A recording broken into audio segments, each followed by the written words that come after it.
Let's now turn to global view. October 12th is Columbus Day, the anniversary of Christopher Columbus's arrival in the Americas. The actual event took place October 12, 1492. This year, every year, the day is celebrated with parades in many nations. In some, however, the day is known as Dia de la Raza, or the Day of Race. There, his landing is seen in an exact opposite way as the first invention of Europeans. While many were celebrating the Columbus Day, indigenous people throughout the region were reconsidering the true meaning of the holiday.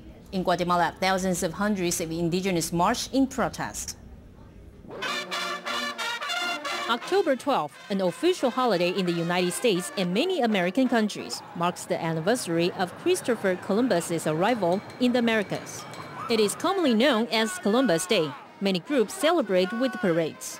In other countries, however, the day is known as Dia de la Raza, or the Day of Race. There it is fitted as the Day of Indigenous Resistance. In Venezuela, for example, the day marks resistance to colonization. This year in Guatemala, about 20,000 people blocked several highways and roads leading to Guatemala City to demand access to their land. This protest is taking place at a continental level in defense of Mother Earth and our territory. There are similar protests taking place at different points in the country and other nations as well. Confrontation between indigenous and non-indigenous has not ended. Guatemalan authorities say a motorist opened fire on a group of indigenous protesters who were blocking streets near the capital October 13, killing a 19-year-old demonstrator and wounding two others. Back in the States, Italian Defense Minister Ignazio La Russa smiled as he greeted parade goers during the 65th Annual Columbus Day Parade in New York, October 12th. He said the day signifies the friendship between Italy and the U.S. I want to say for Italians, this day is very important because it gives testimony to the great friendship between the Italian people and the United States and the American people.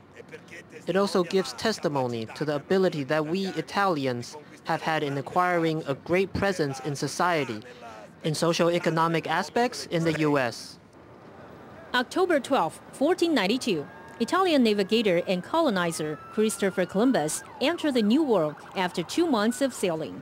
He made his first landing in Guanahani, in what is now the Bahamas.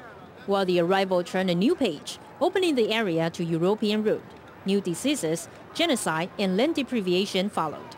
In recent years, many Native Americans, including indigenous in Canada and South America, are reconsidering the real meaning of the day. They are transforming the celebration into a commemoration of the resistance of the indigenous peoples. This year, Brown University replaced Columbus Day on its academic calendar with a full weekend. TITV Weekly.